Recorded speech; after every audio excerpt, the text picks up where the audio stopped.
Hello दोस्तों, नमस्कार। स्वागत है आपका हमारे यूट्यूब चैनल सम्राट एजुकेशन में। दोस्तों, आज की इस वीडियो में हम लोग CUET entrance exam agriculture sciences के लिए जो 20 दिन का हम लोग टारगेट लेके चल रहे हैं, 20 डे चैलेंज, उसका दूसरा दिन है और दूसरे दिन का यह पहला वीडियो। ठीक है, आज 2 वीडियो आएगा।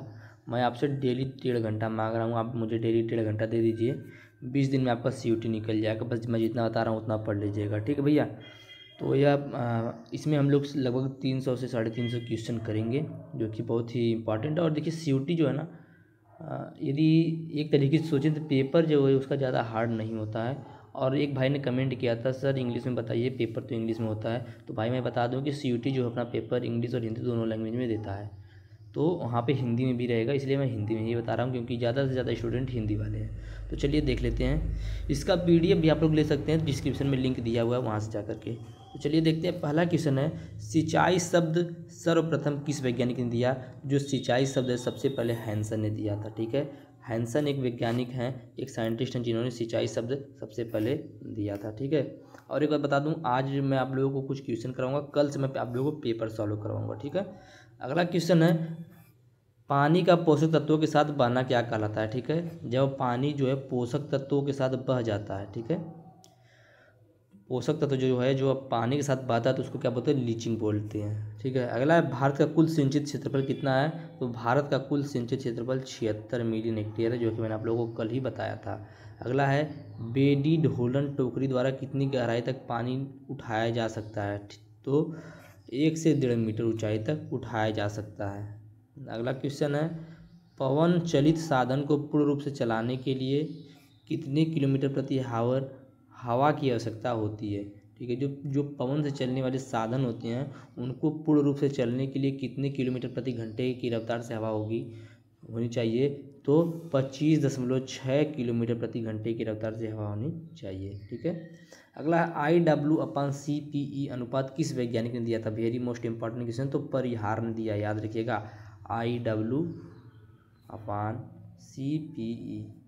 इसका जो रेशियो है वह परिहार ने दिया है। अगला, सौर चलित साधनों द्वारा कितने मीटर गहराई तक पानी उठाया जा सकता है? जो सौर से चलने वाले साधन हैं, जो सौर ऊर्जा से चलने वाले साधन हैं, उनके द्वारा कितने मीटर गहराई तक का पानी उठाया जा सकता है? तो 100 मीटर। लेकिन अब तो भाई मतलब अपडेट कर दिया गया है, उससे भी ज़्यादा उठाया जा सकता है। लेकिन यह आपको जो मैं आंकड़ा बता रहा हूँ, यह 2018-19 का आंकड़ा मैं बता रहा हूँ। ठीक भैया, अब तो काफ़ी इम्प्रूवमेंट हो गया है सभी चीज़ में। अगला है, मक्का का IW/CPE अनुपात कितना होता है? पहले तो मैंने आप लोग को बताया कि इसको दिया किसने? परिहार ने दिया। अब बात आ जाती है कि मक्का का जो IW/CPE अनुपात है वह होता कितना है? तो 0.8%। ठीक है, 0.8%। दलहनी फसलों का कितना होता है? तो दलहनी फसलों का 0.6% होता है। 0.6% दलहनी फसलों का होता है, मक्का का 0.8% होता है। अगला है, न्यूट्रॉन मीटर किस प्रकार की मृदाओं के लिए उपयुक्त होती है? जो न्यूट्रॉन मीटर होती है वह किस प्रकार की मृदा के लिए उपयुक्त होती है? तो काली मृदा के लिए। ठीक है, अगला है, गेहूं में CRI अवस्था कब अपनाई जाती है? बहुत इंपॉर्टेंट क्वेश्चन है। तो 20 से 25 दिन बाद भैया, बहुत ही अच्छा क्वेश्चन है। और देखिए, मैं आप लोगों को कल पेपर दिखाऊंगा तो आप लोग देखिएगा, पेपर ज़्यादा हार्ड नहीं है। बस आप लोग यदि पढ़े रहेंगे ना, एक बार भी सुन रहेंगे तो आप लोग कर लेंगे, बस इतना याद रखिए। 80 से 85 दिन बाद गेहूं में कौन सी क्रांतिक अवस्था आती है? तो बाली बनने की अवस्था जो है वह आ जाती है। ठीक है, आगे देखते हैं, गेहूं की फसल में कुल कितनी क्रांतिक अवस्थाएं होती हैं? गेहूं की फसल में कुल कितनी क्रांतिक अवस्थाएं होती हैं? तो 6। आप लोग हमें अच्छा कमेंट बॉक्स में बता दीजिएगा कि क्रांतिक अवस्था ही क्या होती है। ठीक है, अब भाई इतना तो आप लोग को पता होना जो बहुत ज़रूरी है। तो गेहूं की फसल में कुल कितनी क्रांतिक अवस्थाएं होती हैं? तो गेहूं की फसल में कुल 6 क्रांतिक अवस्थाएं होती हैं। अगला है, बूंद बूंद सिंचाई विधि से सिंचित क्षेत्रफल कितने गुणा तक बढ़ जाता है? ठीक है, जो बूंद बूंद सिंचाई, जो ड्रिप इरिगेशन होता है, उस मेथड से सिंचाई करने पर क्षेत्रफल कितने गुना तक बढ़ जाता है? तो 2.5 से 3 गुना बढ़ जाता है। ठीक है, मतलब उतना अधिक सिंचाई कर सकते हैं। जैसे 1 लीटर पानी में यदि आप एक बिस्सा, मतलब एग्जाम्पल दे रहा हूँ, 1 लीटर पानी में यदि आप आधा बिस्सा सिंचाई कर रहे हैं तो 1 ही लीटर पानी में आप क्या करेंगे? 1 बिस्सा की जगह आप क्या करेंगे? 3 बिस्सा, 2.5 बिस्सा तक की सिंचाई कर पाएंगे। तो वही बोल रहा है यहाँ पे। अगला है, मूंगफली में क्रांतिक अवस्था कौन सी होती है? तो पुष्पन अवस्था, फली बनते समय पैगिंग अवस्था। तो ये सब जो मूंगफली की क्रांति की अवस्था ही है। अगला है निम्नलिखित विधियों में से क्लोनिंग मुख्य रूप से किस विधि की समस्या है? तो ड्रिप इरिगेशन मेथड की समस्या है क्लोनिंग। ठीक है। अगला अधिक जल मांग वाली फसलों के लिए कौन सी विधि उपयुक्त है? तो प्रवाह विधि। प्रवाह विधि जो है बहा देना डायरेक्ट, तो यह जो है अधिक जल मांग वाली जो फसल होती है उसके लिए उपयुक्त होता है। अगला है निम्नलिखित में से माइक्रो जल ग्रहण क्षेत्र कितना है? इंपॉर्टेंट है भाई, बहुत इंपॉर्टेंट है, पूछा हुआ क्वेश्चन है। तो 100 से 1000 हेक्टेयर। 100 से 1000 हेक्टेयर जो है माइक्रो कैचमेंट क्षेत्र पर बोल सकते हैं, एरिया बोल सकते हैं। अगला है जल प्रवाह, जल वाली फसल के लिए सबसे उपयुक्त कौन सी है? ठीक है, तो कौन सी विधि है? क्यारी विधि, प्रवाह विधि, मेड़ कुड़ विधि, वलय विधि। तो मेड़ एंड कुड़ विधि जो है जड़ वाली फसलों के लिए सबसे उपयुक्त विधि है। अगला क्वेश्चन देखेंगे, फलों के लिए सबसे उपयुक्त विधि कौन सी है? तो फलों के लिए वलय विधि जो है सबसे उपयुक्त विधि है। अगला है निम्नलिखित में से सब माइक्रो का जल ग्रहण क्षेत्र कितना है? सब माइक्रो जो होता है उसका जल ग्रहण क्षेत्र पूछा है। तो सब माइक्रो का जल ग्रहण क्षेत्र 10,000 से 50,000 हेक्टेयर होता है। कितना होता है? 10,000 से 50,000 हेक्टेयर होता है। और माइक्रो जल ग्रहण का कितना होता है? तो 100 से 1000 हेक्टेयर होता है। ठीक है। आगे देखेंगे, फव्वारा विधि कितने प्रतिशत से अधिक तापमान पर अनुपयुक्त होता है? जो स्प्रिंकलर बोल सकते हैं, फव्वारा सिंचाई की विधि बोल सकते हैं, उससे 32 डिग्री सेल्सियस पर। अगला है निम्नलिखित में से मिनी माइक्रो का जल ग्रहण क्षेत्र पर कितना है? मिनी माइक्रो का 10 से 100 हेक्टेयर है। ठीक है, मिनी माइक्रो का 10 से 100। ठीक है, सब माइक्रो का 10,000 से 50,000 हेक्टेयर। और माइक्रो जल ग्रहण क्षेत्र का कितना होता है भैया? 100 से 1000 हेक्टेयर। ठीक है, याद रखिएगा। आगे देखते हैं, ऊबड़ खाबड़ क्षेत्र जो होते हैं वहाँ पर कौन सी सिंचाई विधि अपनाई जाती है? तो सतही सिंचाई विधि जो है वहाँ पर अपनाई जाती है। अगला, चावल की जल मांग कितनी होती है? तो 100 से 250 सेंटीमीटर। 100 से 250 सेंटीमीटर चावल की जल मांग होती है। अगला, फव्वारा विधि में सिंचित क्षेत्र कितने गुना बढ़ जाता है? तो फव्वारा विधि से जब हम लोग सिंचाई करते हैं तो उससे 1.5 से 2 गुना जो है क्षेत्रफल में ज़्यादा सिंचाई किया जा सकता है। ठीक है। कपास की जल मांग कितनी होती है? देखिए, जैसे जल मांग वाला जो क्वेश्चन है ना, इसको आप नोट कर लीजिएगा कि जो मुख्य क्रॉप है उसमें जल मांग कितनी कितनी होती है। ठीक है, तो कपास में जल मांग जो होता है वह 700 से 1300 मिलीमीटर होता है। और तिलहनी फसलों की जल मांग जो होती है वह 500 से 700 मिलीमीटर होती है। ठीक है, जो ड्रिप सिंचाई होता है, बूंद बूंद सिंचाई होता है, उसमें पानी का वेग कितना होता है? तो 2 से 2.5 किलोग्राम प्रति सेंटीमीटर स्क्वायर। ठीक है, 2 से 2.5 किलोग्राम प्रति सेंटीमीटर स्क्वायर जो है पानी का वेग होता है। आगे देखते हैं, पीने योग्य पानी में कितने ppm से अधिक बोरान की मात्रा नहीं होनी चाहिए? जो पीने योग्य पानी होता है उसमें ppm जो है वो कितना होना चाहिए, या कितने से ppm से अधिक बोरान की मात्रा नहीं होनी चाहिए? ठीक है, तो भैया 3 ppm से अधिक बोरान की मात्रा नहीं होनी चाहिए पीने योग्य पानी में। अगला है, निम्नलिखित में से कौन सी फसल को रबी ऋतु में कम पानी की आवश्यकता होती है?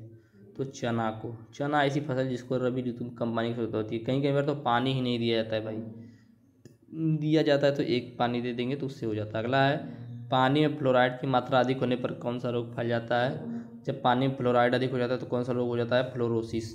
फ्लोरोसिस जो होता है ये ऐसा रोग होने लगता है। अगला है, जई में सिंचाई का मुख्य समय कौन सा है?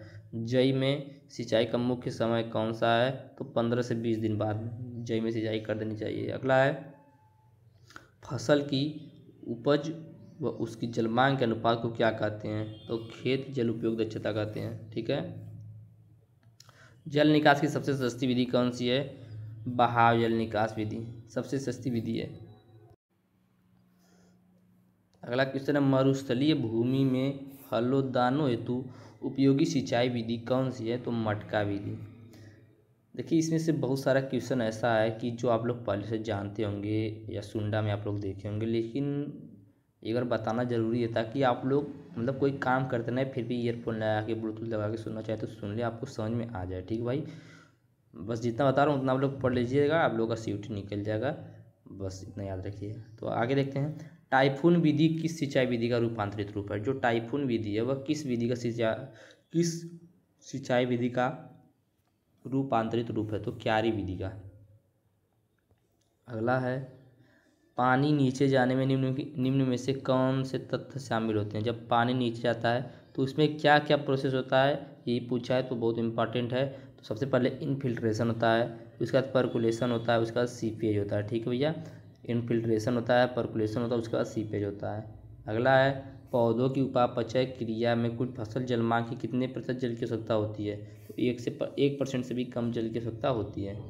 अगला है जब पानी का जो ईसी है वो 5 डेसीसेमन मीटर से कम होता है तब कुल घुलनशील ठोस का विद्युत चालकता के बीच संबंध को किस प्रकार बताया जाता है? ठीक है, बहुत इंपॉर्टेंट क्वेश्चन है भैया। तो TDS मिलीग्राम मीटर मतलब 640 इसी के रूप में बताया जाता है। ठीक भैया, ऑप्शन नंबर सी सही हो जाएगा। अगला है मिट्टी नमूना लेने के लिए प्रयुक्त उपकरण कौन सा है? खुरपी, सॉइल आगर, खुदाली, कल्टीवेटर। तो सॉइल आगर। ठीक है। कच्ची नालियों द्वारा सिंचाई करने से जल का ह्रास किस रूप में होता है? तो अंतःस्त्रण के रूप में होता है, अपसरण दोनों के रूप में होता है। तो ऑप्शन नंबर 1 और 2 दोनों सही हो जाएगा। आगे देखते हैं। सिंचाई शब्द किसने दिया? अभी मैंने बताया था, आप लोग जल्दी से बता दीजिए। तो हैंसन ने दिया है। ठीक है, किसने दिया है? हैंसन ने दिया है। रस्ट रोग के नियंत्रण के लिए निम्नलिखित में से कौन से कवकनाशी का प्रयोग किया जाता है? जब रस्ट डिजीज लग जाता है उसके लिए कौन से कवकनाशी का यूज किया जाता है? तो ऑक्सीकार्बोक्सिन। ठीक है, ऑक्सीकार्बोक्सिन का यूज किया जाता है। अगला, निम्न में से कौन से बीज की भौतिक व आनुवांशिक शुद्धता 100% होती है? तो मूल केंद्रक बीज की। मूल केंद्रक बीज जो होता है उसका जो भौतिक और आनुवांशिक शुद्धता होता है वह 100% होता है। अगला है प्रमाणित बीज की आनुवांशिक शुद्धता कितने प्रतिशत होती है? तो प्रमाणित बीज की आनुवांशिक शुद्धता जो है 99% होती है। ठीक है, प्रमाणित बीज होता है जो सर्टिफाइड से होता है उसका जो आनुवांशिक शुद्धता है वह 99% होता है। अगला है छाछया रोग, पाउडरी मिल्ड्यू जिसको बोलते हैं। ठीक है, पाउडरी मिल्ड्यू के नियंत्रण के लिए कौन से कवकनाशी को यूज किया जाता है? तो कैराथियान। याद रखिएगा, आप लोगों का पैथोलॉजी का भी क्वेश्चन हो सकता है कि पाउडरी मिल्ड्यू कंट्रोल में किसका यूज करेंगे? कैराथियान का यूज करेंगे।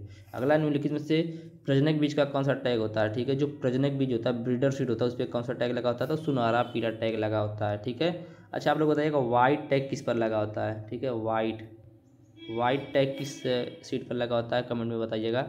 अगला है निम्नलिखित में से आनुवांशिक कारण से उत्पन्न होने वाली सुषुप्तावस्था कौन सी है? आनुवांशिक कारण से उत्पन्न वाली सुषुप्तावस्था द्वितीयक सुषुप्तावस्था होती है। निम्नलिखित में से पंजीकृत बीज का टैग कौन सा होता है? जो पंजीकृत बीज होता है उस पर बैंगनी या नारंगी रंग का टैग लगा होता है। ठीक है, सुषुप्तावस्था को तोड़ने के लिए सबसे अच्छा हार्मोन कौन सा है? तो जिब्रेलिन। सुषुप्तावस्था मतलब डोमेंसी में यदि चला गया तो उसको तोड़ने के लिए जिब्रेलिन का यूज करेंगे, तो ये सबसे अच्छा हार्मोन होता है। अगला है निम्न में से किस बीज को मदर सीड कहा जाता है? मातृ बीज बोला जाता है। तो जो आधार बीज होता है, ठीक है, फाउंडेशन सीड बोल सकते हैं इसको, जो आधार बीज होता है उसी को बोला जाता है मदर सीड। आगे टेट्राजोलियम परीक्षण किस वैज्ञानिक ने दिया था? तो भूरे ने दिया था टेट्राजोलियम परीक्षण। और टेट्राजोलियम परीक्षण किया किस लिए जाता है? तो बीज की जीवन क्षमता का पता लगाने के लिए, जो कि मैंने आप लोगों को कल बताया था। अगला है निम्न में से किसानों को कौन सा बीज वितरित किया जाता है? तो प्रमाणित बीज जो है किसानों को वितरित किया जाता है। ठीक है, आगे है टेट्राजोलियम परीक्षण में कौन से रसायन का प्रयोग किया जाता है? तो टेट्राजोलियम परीक्षण में किसका यूज किया जाता है? 2,3,5 ट्राईफिनाइल टेट्राजोलियम क्लोराइड। ठीक है, 2,3,5 ट्राईफिनाइल टेट्राजोलियम क्लोराइड का यूज किया जाता है टेट्राजोलियम परीक्षण के दौरान। ठीक है, बीजों के उपचार के दौरान मिश्रित करने वाला सबसे अच्छा उपकरण कौन सा है? तो कौन सा है भाई? एक मिनट,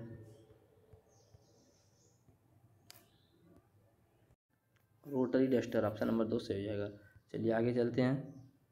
गोडेक्स परीक्षण किस वैज्ञानिक ने दिया था? ठीक है, गोडेक्स परीक्षण किस वैज्ञानिक ने दिया था? तो गोडेक्स ने ही दिया था। ठीक है, देखिए बोर्डेक्स मिक्सचर अलग होता है और एक गोडेक्स की बात हो रही है यहाँ, तो याद रखिएगा सब में थोड़ा थोड़ा डिफरेंस होता है। ठीक भैया, चलिए देख लेते हैं। बीज की बुआई के समय बीज व खाद के मध्य की दूरी कितनी होनी चाहिए? तो 2 सेंटीमीटर होनी चाहिए। गन्ना की प्रथम संकर किस्म कौन सी है? मैंने आप लोग को कल ही बताया था कि मैंने जो विभिन्न प्रकार के क्रॉप है उनका फर्स्ट हाइब्रिड बताया हुआ है, तो आप लोग जाके देख लीजिएगा। यदि आप लोगों ने देख लिया तो अच्छी बात है। तो आप लोगों को पता होगा कि गन्ना की प्रथम संकर किस्म जो है CO205 है। ऑप्शन नंबर 3 सही हो जाएगा। अगला है ISTA का मुख्यालय कहाँ है? ISTA का मुख्यालय कहाँ? तो रोम इटली में है। अगला है कपास की प्रथम संकर किस्म कौन सा है? तो H4 है, जिसको C.T. पटेल के द्वारा विकसित किया गया था सूरत में। ठीक है। अगला IBPGR का मुख्यालय कहाँ है? तो IBPGR का मुख्यालय रोम इटली में है। ठीक है। अगला है सरसों की प्रथम संकर किस्म कौन सी है? तो सरसों की प्रथम संकर किस्म NRC-HB 506 है। ठीक है। ऑप्शन नंबर 4 से हो जाएगा। NBPGR का मुख्यालय कहाँ है? तो नई दिल्ली में है। संकर मक्का का आधार बीज से दूरी कितना होता है? तो 600 मीटर होता है। बीज अधिनियम कब पारित हुआ? 1966 में बीज अधिनियम पारित हुआ था। संकर बाजरा की आधार बीज की दूरी कितनी होती है? ठीक है। संकर बाजरा जो होता है उसकी आधार बीज की दूरी कितनी होती है मीटर में बताइए? तो 100 मीटर 1000 मीटर। एक मार्क की स्थापना कब हुई? एक मार्क मतलब एग्रीकल्चर मार्केटिंग, तो इसकी स्थापना 1937 में हुई। कद्दू वर्गीय सब्जियों में आधार बीज की दूरी कितनी होती है? तो ये नोट रखिएगा कि किस प्रकार के कैटेगरी के बीज में कितनी आधार बीज की दूरी होती है। तो इसके बीज की दूरी 800 मीटर होती है।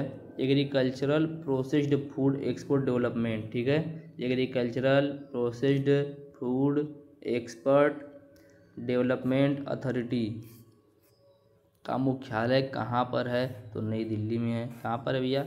नई दिल्ली। ऑप्शन नंबर 2 सही हो जाएगा। अगला है संकर बाजरा की प्रमाणित बीज की दूरी कितनी होती है? तो 200 मीटर होती है। सत्य आलू बीज की खोज किसने किया था? कल ही मैंने अभी आप लोगों को बताया था, रामानुजन ने किया है। कितने? रामानुजन ने। अनाज वाली फसलों में भंडारण समय नमी कितने प्रतिशत तक होनी चाहिए? अनाज वाली जो फसल उसमें भंडारण समय नमी कितने % तक होनी चाहिए? तो 10 से 12%। अगला क्वेश्चन है, निम्नलिखित में से किस फसल में अंतः प्रजनन ह्रास अधिकतम होता है? तो अल्फाल्फा में जो अंतः प्रजनन ह्रास होता है वह अधिक होता है। अगला है, निम्न में से बीजों के अंकुरण को प्रभावित करने वाला प्रमुख कारक कौन सा है? तो तापमान जो है बीजों के अंकुरण को अधिक प्रभावित करने वाला प्रमुख कारक होता है। अगला है, आजकल एकल संकर किस्में ज़्यादा प्रचलित हैं। ठीक है। आजकल कैसी एकल संकर किस्में ज़्यादा प्रचलित हैं? तो प्रभावी अंतःप्रजात क्रम की उपलब्धता अधिक उपजाऊ होती है इसकी वजह से। ठीक है। अगला है, निम्न में से बीजों के भंडारण को प्रभावित करने वाला प्रमुख कारक। बीजों के भंडारण को नमी प्रभावित करता है और बीजों के अंकुरण को तापमान। ठीक है। देखिए मैं सभी क्वेश्चन इसलिए बताता जा रहा हूँ ना, इसमें देखिए लगभग जो 40% क्वेश्चन जो हैं बहुत कम पूछे जाते हैं, उनकी कोई संभावना नहीं पूछे जाने की, लेकिन फिर मैं बता रहा हूँ क्योंकि हो सकता है पूछा जा सकता है। और आप लोग को थोड़ा जितना क्वेश्चन देख लेंगे उतना ही अच्छा रहेगा। सिर्फ देखना ही है तो भाई उसमें क्या दिक्कत है। अगला है, भारत में बीज निरीक्षण आवश्यक है। Breeder foundation certified feed. ठीक है। अगला है, यांत्रिक अथवा रासायनिक विधि से बीजों की सुसुप्तावस्था तोड़ना क्या कहलाता है? तो खुरचना बोल सकते हैं। हिंदी में थोड़ा सा टफ लैंग्वेज होता है। ठीक है। अगला है, प्रमाणित बीज की दूरी आधार बीज की दूरी से लगभग कितनी होती है? तो आधी होती है। जो प्रमाणित बीज यदि आप 2 मीटर पर रखेंगे तो आधार बीज 1 मीटर पर रख देंगे। ठीक है भैया। अगला है, बोर्डो मिक्सर की खोज किसने किया था? तो मिलार्डेट ने बोर्डो मिक्सचर का खोज किया था, मैंने भी बताया भी था। अगला है, बीज अंकुरण के दौरान बीज पत्र भूमि से बाहर निकलता है तो उसे क्या बोलते हैं? EPGL। बहुत इंपॉर्टेंट है भाई, पूछा है EPGL क्या होता है, इसको पूछा, हाइपोजियल EPGL ये सब पूछा है तो याद रखिएगा। तो बीज अंकुरण के दौरान जब बीज पत्र भूमि से बाहर निकलता है तो उसको EPGL बोलते हैं। निम्न में से स्तरण के प्रकार कौन से हैं? तो 1 और 2, ठंडा स्तरण और गर्म स्तरण दोनों। ठीक है। अगला है, एक ही पादप पर नर व मादा पुष्प का पाया जाना क्या कहलाता है? एक ही प्लांट पर जब नर और मादा पुष्प दोनों पाए जाते हैं उसको मोनोसियस बोलते हैं। ठीक है। और सामान्य ठंडा स्तरण में तापक्रम कितना रखा जाता है? तो 2 से 10 डिग्री सेल्सियस। अगला है, यदि मक्के के बीज की शुद्धता 80% है तथा अंकुरण 90% है तो मक्के के बीज का वास्तविक मान क्या होगा? तो 72% होगा। कैसे निकालना है मैं सब कुछ बताऊंगा आप लोगों को आगे। ठीक है। अगला है, बीजों की कतार से कतार एवं पौध से पौध की दूरी निश्चित करने वाले यंत्र को क्या कहते हैं? तो डिबलर कहते हैं। क्या बोलते हैं? डिबलर। अगला क्वेश्चन है, गेहूँ चना के बीजों का अंकुरण प्रतिशत कितना होता है? तो 85% होता है। स्ट्रेटिफिकेशन में उपयुक्त रसायन कौन सा है? तो मैनकोजेब, थायरम, वीटावेक्स उपयुक्त सभी, तो सभी। ठीक है। मैंने आप लोगों को ये खुरचना जो बोला था ना स्ट्रेटिफिकेशन उसको बोलते हैं इंग्लिश में। और वह क्वेश्चन क्या था, जब बीजों की सुषुप्तावस्था से मतलब जगाया जाता है, उनको तोड़ा जाता है सुषुप्तावस्था को, तो उससे क्या बोलते हैं, तो उसे खुरचना या स्ट्रेटिफिकेशन बोलते हैं। ठीक है, आगे देखते हैं बीजों में उपस्थित अशुद्धियों को क्या कहा जाता है। जो बीज में अशुद्धियाँ उपलब्ध होती हैं तो उनको क्या कहा जाता है, उनको डोकेज कहा जाता है। प्रथम बीज परीक्षण प्रयोगशाला की स्थापना किस वैज्ञानिक ने की थी, तो एफ नोबे ने प्रथम बीज परीक्षण प्रयोगशाला की स्थापना की थी। बीजों के उपचार के लिए निम्न में से उपयुक्त कवकनाशी कौन सा है, तो थायरम से भी करते हैं, बीटा वैक्स से करते हैं, एक लाल से भी करते हैं। ऑप्शन नंबर डी से जाएगा उपयुक्त सभी। अगला है निम्न में से बीजों के अंकुरण को प्रभावित करने वाले कारक कौन से हैं, तो मृदा जल, तापमान, मृदा वायु सब हैं भाई। अगला है शुद्धता प्रतिशत का सूत्र क्या है। शुद्धता प्रतिशत का सूत्र क्या भैया, शुद्धता अभी जो मैंने बोला था ना, बताऊंगा। शुद्धता % बट्टा अंकुरण % गुणे 100। जैसे यहाँ पर आप लोग देखेंगे क्वेश्चन, यदि मक्के की बीज की शुद्धता 80% है, मक्के की बीज की शुद्धता कितनी होगी, 80% हो गई। और अंकुरण क्या बोला है, मक्के की बीज की शुद्धता 80% है और अंकुरण 90% है, तो भैया इसे कर देंगे। तो बोला है कि वास्तविक मान क्या होगा, तो इसकी वास्तविक मान इस फार्मूले से आप लोग निकाल सकते हैं। ठीक है, इसका वास्तविक मान इस फार्मूले से आप लोग निकाल सकते हैं। तो चलिए देख लेते हैं अगला क्वेश्चन। निम्न में से बीजों के अंकुरण को प्रभावित करने वाला कारक कौन सा, मैंने बता ही दिया। दलहनी फसलों को बीज उपचारित करने के लिए किससे उपचारित किया जाता है। जो दलहनी फसल होता है उनको किससे उपचारित किया जाता है, तो राइजोबियम कल्चर से। राइजोबियम क्या है, राइजोबियम भाई एक प्रकार का बैक्टीरिया होता है और उससे प्राप्त किया गया कल्चर बोल सकते हैं, जो कि उसमें नाइट्रोजन की मात्रा को बढ़ाने का कार्य करता है। ठीक है, अगला है 750 से 1150 में बारिश में किस प्रकार की खेती की जाती है, तो शुष्क भूमि खेती की जाती है। ठीक है, यदि आप लोग रेनफेड ड्राईलैंड एग्रीकल्चर पढ़े होंगे तो वहाँ पर शुष्क कृषि क्या होता है, शुष्क भूमि कृषि क्या होता है। ठीक है, 750 mm पे कौन सी खेती की जाती है, 1150 mm पे कौन सी की जाती है, 750 mm से कम होता है तो कौन सी खेती होती है, ये सब लोगों को जानकारी होगा। अगला है निम्न में से जौ की शुष्क किस्म कौन सी है, जौ की शुष्क किस्म पूछा है। ठीक है भैया, तो जौ की शुष्क किस्म RD 31। अगला है शुष्क भूमि खेती का मुख्य उद्देश्य क्या है, नमी का संरक्षण करना। अगला है निम्न में से मूंग की शुष्क किस्म कौन सी है, तो पूसा बैसाखी। देखिए सभी क्रॉप का आप लोगों को मैं बता दूं, एक सबसे पहले तो सभी का हाइब्रिड, फर्स्ट हाइब्रिड याद कर लीजिए। उसके बाद उसमें से कौन सा ड्राई वैरायटी है, ड्राई लैंड के लिए वैरायटी उपयुक्त वैरायटी है, कौन सा डिजीज रेजिस्टेंस वैरायटी है। ठीक है, कौन सा इंसेक्ट रेजिस्टेंस वैरायटी है। तो इस सभी प्रकार से आप एक लिस्ट बनाइए, सभी को लिख लीजिए। ठीक है भाई, टाइम कम है, जल्दी जल्दी तैयारी करना, तो स्मार्ट तरीके से पढ़ाई करनी पड़ेगी। अगला है निम्न में से उड़द की शुष्क किस्म कौन सी है, उड़द की बात कर रहा है यहाँ पर, याद रखिएगा, तो बरखा। आगे देखते हैं शुष्क खेती में फसल की अवधि कितनी होती है, तो 75 दिन की होती है। निम्न में से ग्वार की शुष्क किस्म कौन सी है, तो दुर्गापुरा सफ़ेद। आगे देखते हैं वर्षाधारित खेती में फसल अवधि कितनी होती है, 120 दिन से अधिक ने। अगला है निम्न में से परत निर्माण करने वाले कौन से हैं, तो एक मतलब तेल और हेक्सा डेकेनॉल। ठीक है, हेक्सा डेकेनॉल। अगला है मक्का की 2 पंक्तियों के मध्य उड़द की 1 या 2 पंक्तियों को लगाना कौन सी फसल में आता है, तो पट्टीदार फसल में आएगा। इनमें से बाजरा की शुष्क किस्म कौन सी है, तो बाजरा की शुष्क किस्म है WCC 75। आगे देखते हैं शुष्क खेती के लिए आवश्यक वार्षिक वर्षा। अरे भाई वीडियो तो काफ़ी लंबा हो जाएगा यार। शुष्क खेती के लिए आवश्यक वार्षिक वर्षा कितने % होनी चाहिए, तो 20% होनी चाहिए। फसल चक्र सामान्यतः कितने वर्षों का बनाया जाता है, तो 1 से 4 वर्ष का बनाया जाता है। मक्का, गन्ना, पेड़ी, गेहूँ कितने वर्षीय फसल चक्र हैं, तो 3 वर्षीय फसल चक्र हैं। अब भाई जो इम्पॉर्टेंट है जिस सिर्फ वही मैं बताऊंगा आप लोगों को। ठीक है, देखते चलिए आप लोग। सनई के 1 हेक्टेयर के में कितने किलोग्राम वायुमंडलीय नाइट्रोजन का स्थिरीकरण होता है, इम्पॉर्टेंट है। जो दलहनी फसल, सबसे पहले तो पूछेगा कि मटर में पूछ सकता है, जो भी दलहनी फसल है उनमें पूछ सकता है कि यह जो स्पेसिफिक क्रॉप है इससे कितने किलोग्राम वायुमंडलीय नाइट्रोजन का स्थिरीकरण होता है। तो सनई से 84.70 किलोग्राम वायुमंडलीय नाइट्रोजन जो होता है वह प्रति हेक्टेयर स्थिर होता है। ठीक है, आगे देखते हैं। भारत में जलवायु परिवर्तन में कौन सी फसल में कमी आएगी? यदि भारत में जलवायु परिवर्तन में कमी आ गई तो उससे कौन सी फसल में कमी आएगी? तो अनाज वाली फसल में। अगला है, उड़द द्वारा 1 हेक्टेयर में कितने नाइट्रोजन का स्थिरीकरण किया जाता है? तो 43 किलोग्राम। मृदा क्षरण को रोकने में सहायक फसल कौन सा इनमें से?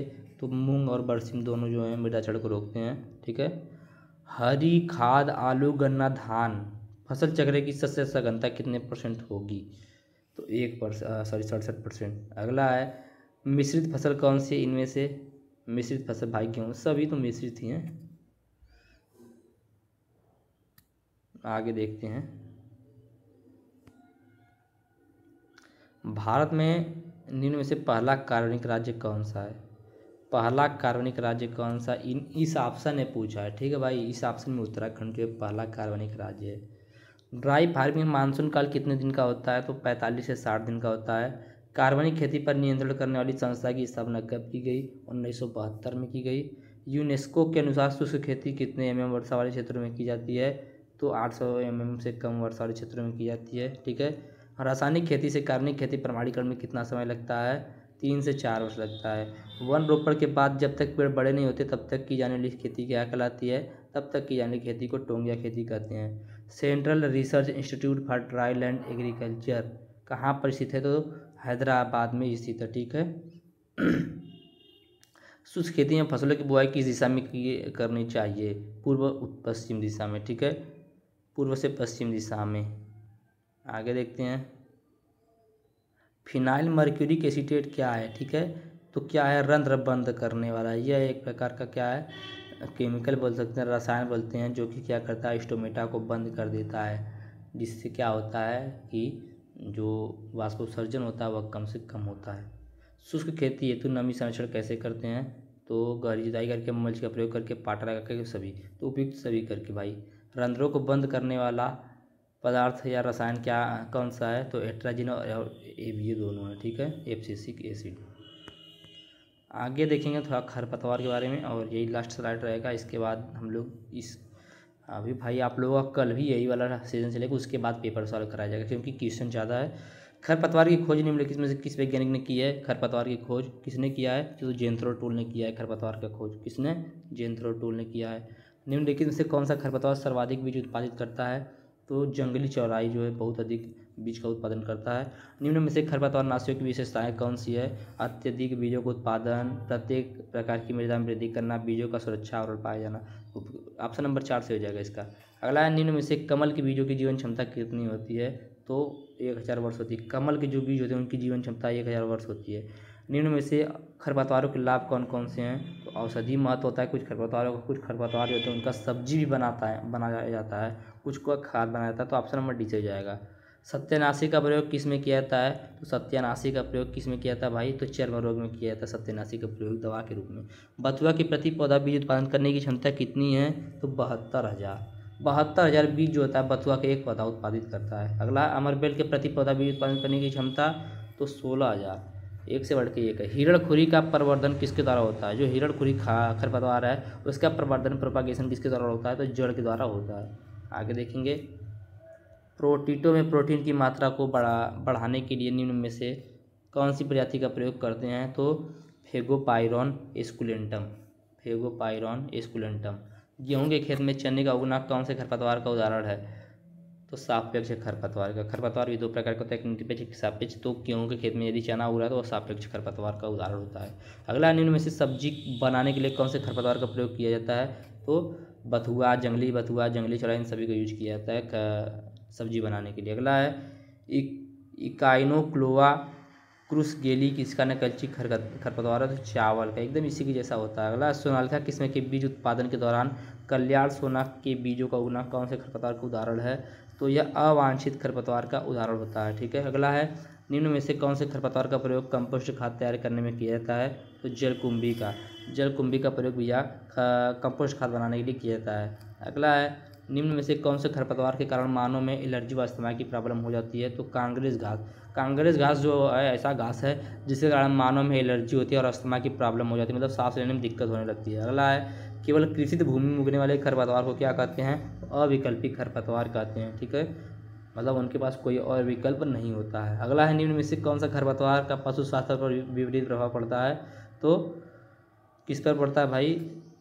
जॉनसन घास का और जंगली ज्वार का, इसका पशु स्वास्थ्य पर विपरीत प्रभाव पड़ता है। अगला है, वे कौन से खरपतवार हैं जो फसल चक्र का ही हिस्सा बन जाते हैं? तो गेहूँ में गेहूँसा, धान में जंगली धान, मतलब ऑप्शन नंबर डी से हो जाएगा, सभी हैं भाई। भारत में आने वाला पहला विदेशी खरपतवार, बहुत important, very very most important, Bharat में आने वाला पहला विदेशी खरपतवार कौन सा है? तो जरायन। जरायन जो है भारत में आने वाला पहला विदेशी खरपतवार है। ठीक है। निम्न में से कौन सी घास गेहूं के रोली रोग को छड़ देने का कार्य करती है? ठीक है, कौन सी घास है जो कि गेहूं का जो रस्ट डिजीज होता है उसमें छड़ देने का कार्य करती है? तो क्यूक घास। अगला है, जो अपना भोजन स्वयं बनाते हैं उन्हें कौन सा घास खाते हैं? तो उन्हें स्वयंपोषी खरपतवार बोलते हैं। निम्न में से आँख में पाई जाने वाली संरचना कौन सी है जो प्रकीर्णन का कार्य करती है? तो कोमोस। ये ऑप्शन क्वेश्चन है कि निम्न से पूर्णतना परजीवी पौधा कौन खरपतवार कौन सा है? देखिए बहुत इंपॉर्टेंट, पूर्णतना परजीवी पौधा मतलब semi parasite weed, parasite weed, ठीक है, इन सभी वीड के बारे में पूछा तो यह सब याद रखिएगा। तो निम्न में से पूर्णतना परजीवी खरपतवार कौन सा है? तो कसकुटा। कसकुटा जो है पूर्णतना परजीवी पौधा है। ठीक है। निम्न में से स्ट्राइक खरपतवार कौन सी फसल में सर्वाधिक देखने को मिलता है? तो C4 प्लांट में। ठीक है। वे कौन से खरपतवार होते हैं जो प्रथम वर्ष में वानस्पतिक वृद्धि करते हैं और द्वितीय वर्ष में बीज का उत्पादन करते हैं? तो द्विवर्षीय खरपतवार होते हैं। ठीक है, एक वर्ष में उगेंगे, दूसरे वर्ष में बीज का उत्पादन करेंगे। अगला है, लोरेंथस खरपतवार कौन सी फसल में सर्वाधिक दिखाई देता है? तो फल वाले पादप में। ठीक है। निम्न में से एक वर्षीय खरपतवार कौन सा है? तो जंगली धान। जंगली धान जो है वह एक वर्षीय खरपतवार है इन ऑप्शन में। ठीक है। आगे देखते हैं, भारत का एकमात्र कौन सा राज्य है जहाँ गाजर घास के विरुद्ध खरपतवार कानून बना हुआ है? तो कर्नाटक। कर्नाटक ऐसा राज्य है भारत का जहाँ पर गाजर घास के विरुद्ध खरपतवार कानून बना हुआ है। अगला है, निम्न में से गन्ना के लिए उपयुक्त शाकनाशी कौन सा है? तो गन्ना के लिए उपयुक्त शाकनाशी कौन सा है? सीमाजीन। लेंटाना कैमरा या जरायन खरपतवार भारत में कब आयात हुआ? तो 1921 में। ठीक है, यह पहला विदेशी खरपतवार था भारत में। निम्न में से वह कौन सा खरपतवार है जिसके बीज सरसों के बीज के समान दिखाई देते हैं? तो सत्यानाशी। सत्यानाशी का बीज जो होता है एकदम सरसों के जैसा दिखाई देता है। ठीक है। जलकुंभी खरपतवार भारत में कौन से देश से आयात हुआ है? तो USA से। USA से जलकुंभी खरपतवार भारत में आया है। निम्न में से दलदली भूमि का खरपतवार कौन सा है? तो सरपट। सरपट आप लोग देखे होंगे गांव में, तो यह जो है दलदली भूमि का खरपतवार है। जलकुंभी खरपतवार के मित्र कीट का क्या नाम है? निकोटियाना ब्रूची। निकोटियाना ब्रूची जो है जलकुंभी खरपतवार का मित्र कीट है। वह कौन सी विधि है जिसमें खरपतवार का नियंत्रण कीटों, पतंगों तथा जीवाणुओं द्वारा किया जाता है? तो जैविक विधि द्वारा। अगला है, गाजर घास खरपतवार के मित्र कीट का क्या नाम है? गाजर घास जो था उसका भी कोई खरपतवार मित्र है, तो उसका नाम क्या है? तो जाइगोग्राम बाइकोलराटा। ठीक है, जाइगोग्राम बाइकोलराटा। ठीक है। यदि किसी खरपतवार नाशी के पैकेट पर AI लिखा है तो उसका अर्थ क्या है? उसका अर्थ है सक्रिय तत्व। सक्रिय तत्व। अगला है, निम्न में से स्ट्रेंगल वाइन खरपतवार का जैव शाकनाशी कौन सा है? तो डिवाइन। अगला है, रेगिस्तानी भूमि का खरपतवार कौन सा है? तो जवासा। ठीक है, जवासा। आगे देखते हैं, निम्न में से कौन सा खरपतवार है जो दवाई के रूप में प्रयोग होता है? तो गोखरू। गोखरू ऐसा खरपतवार जो कि दवा के रूप में यूज होता है। इंपॉर्टेंट है भाई, खरपतवार से क्वेश्चन पूछा हुआ है। ठीक है, और मैं तो बहुत कम कम बता रहा हूँ क्वेश्चन, इससे ज़्यादा क्वेश्चन आप लोगों को पढ़ना पड़ता है। ठीक है, अभी मैं पेपर सॉल्व कराऊंगा तो आप लोगों को आइडिया लग जाएगा कि मैं जो बता रहा हूँ इसमें से कितना क्वेश्चन उस पेपर में आप लोगों को देखने को मिलेगा। इसलिए मैं पेपर सॉल्व कराने से पहले यही क्वेश्चन बता रहा हूँ आप लोगों को। तो बाइपोलारिस जैव शाकाहारी किस खरपतवार के विरुद्ध प्रयोग किया जाता है?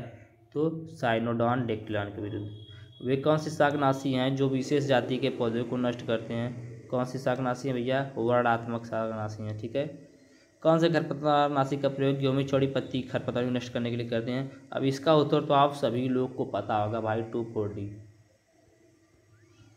2,4-D। तो भैया आज के इस वीडियो में बस इतना ही देखेंगे। अब देखेंगे अगले वीडियो में। वीडियो काफ़ी लंबा हो गया है, उम्मीद करते हैं आप लोगों को वीडियो अच्छा लग रहा होगा। और वीडियो अच्छा लग रहा है तो वीडियो को लाइक कीजिएगा, चैनल को सब्सक्राइब कीजिएगा, अपने दोस्तों के साथ शेयर कीजिएगा। धन्यवाद, जय हिंद।